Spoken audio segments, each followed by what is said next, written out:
E agora a gente pensando, né, mostrando a inflação desacelerando, como é que ficam aí os títulos de renda fixa, né? Principalmente aqueles atrelados à inflação, como é que deve funcionar? É, uma leitura abaixo da inflação, ela não deve influenciar tanto nesse rendimento pensando no alocador pessoa física, né? Não deveria mudar o cenário para ele. O que poderia ter um impacto mais rápido ali na ponta é, por exemplo, fundos de debênture incentivadas, que eles pagam mensalmente, e a variação do IPCA daquele mês influencia diretamente no rendimento que é pago para os cotistas, né?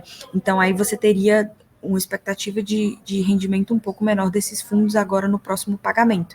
Mas pensando em estratégia de renda fixa como um todo, a gente continua gostando muito desses títulos indexados à inflação por dois pontos. Primeiro, por essa inflação mais para cima no ano que vem, que a gente acha que a tendência, né, é que o que está implícito no mercado hoje vai para cima, não de forma muito preocupante, mas a gente acredita que tem alguma coisa para vir para cima, e principalmente pelo nível de juros reais, que realmente está muito atrativo, né?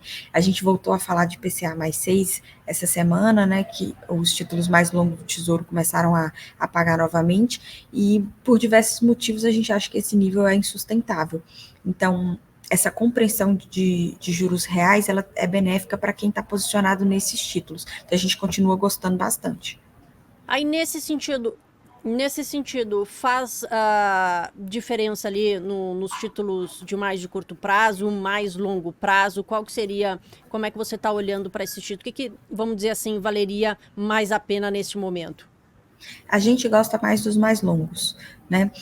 Tanto por nível quanto por uma questão de eventual fechamento desse juro real, a gente acha que a alavancagem é melhor, né?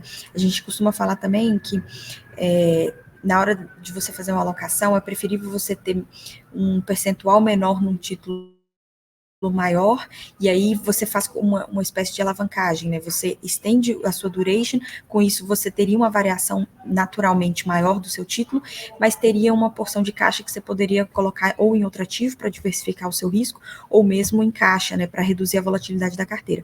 Então essa é a nossa preferência, a gente prefere esses mais longos.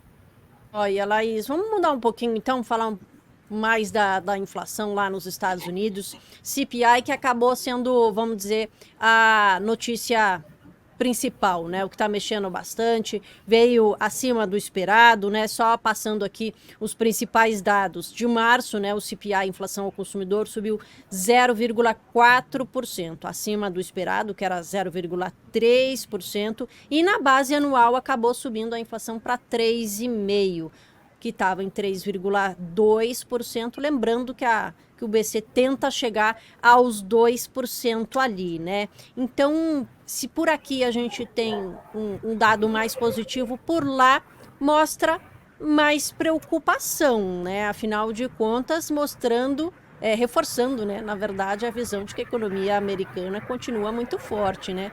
Qual que é a sua leitura sobre a inflação lá nos Estados Unidos? A inflação dos Estados Unidos veio jogar água fria na nossa festa aqui, né? Não durou 30 minutos, né? Nossa festa aqui. De fato, o dado é muito mais importante e já vinha ganhando muito mais peso, né, nas últimas semanas, principalmente porque você tem toda essa questão de diferencial de juro, que é muito importante. A gente, como temos visto, né, essa deflação de bens que a gente tem importado, isso depende muito de um câmbio controlado, com volatilidade baixa, e tudo isso leva a gente à discussão de quanto que vai ser taxa de juros lá fora. Então, por isso esse CPI ele tem tomado dimensões muito grandes, né, nos últimos meses. E a composição, o número fechado veio acima, como você falou, o núcleo veio também surpreendendo para cima, a composição também não veio muito boa. Se você olhar o supernúcleo, que é o que o Banco Central americano costuma olhar e comentar bastante, que é quando você tira os mais voláteis, mas tira também a parte de aluguéis, você vai ver esse supernúcleo dessazonalizado, anualizado, ele está rodando acima de 8%. É uma inflação muito alta, né? Então fica muito difícil de você fazer um cenário muito forte de queda de juros lá fora quando você tem esses níveis de núcleo contaminando a inflação. Então, assim, foi muito ruim, né, esse número como um todo, não por acaso, a gente viu os mercados reagindo muito mal, né, você teve abertura de curva, aqui o real, né, o real estava vindo para baixo dos R$ 5, flertando ali com esse patamar, a gente viu uma reação muito forte para cima novamente, e na última comunicação do próprio Roberto Campos Neto, né, num evento que ele participou aqui de mercado, ele também foi bem vocal em relação à importância desse CPI, a importância da gente manter esse diferencial de juros atrativo. A gente já está vendo saída bastante relevante do gringo aqui do Brasil, de ativos de risco, de bolsa, mas é importante que a gente mantenha a volatilidade da moeda controlada, né?